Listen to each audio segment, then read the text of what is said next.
Jumat 28 Februari 2025 menjadi hari terakhir bagi puluhan ribu buruh di PT Sri Rejeki Isman atau Sritex bekerja. Para buruh tetap datang ke perusahaan yang berada di Sukoharjo, Jawa Tengah. Mereka menghadiri acara perpisahan antar karyawan. Berdasarkan pantauan, suasana sedih terlihat menyeruak di kerumunan pekerja. Mereka meninggalkan gerbang utama pabrik tekstil terbesar di Indonesia sembari secara serentak meneriakkan kata lulus. Tampak isak tangis pecah dan beberapa buruh di antaranya saling berpelukan. Para pekerja terlihat melepas seragam kerja, kemudian mereka membubuhkan tanda tangan dan menulis namanya masing-masing di seragam kerja. Hal ini sebagai kenang-kenangan bahwa mereka pernah bekerja di perusahaan itu.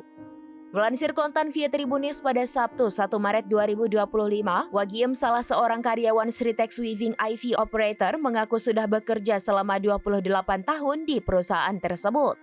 Pasca terjadi pemutusan hubungan kerja atau PHK, Wagiem mengatakan bahwa pihak perusahaan telah berjanji akan memenuhi seluruh hak karyawan.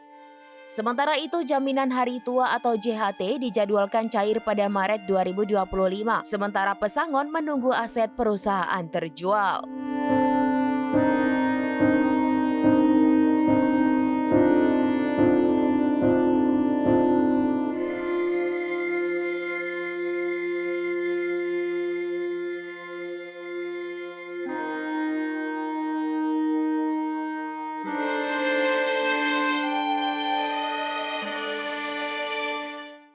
Download Tribun X sekarang, menghadirkan lokal menjadi Indonesia.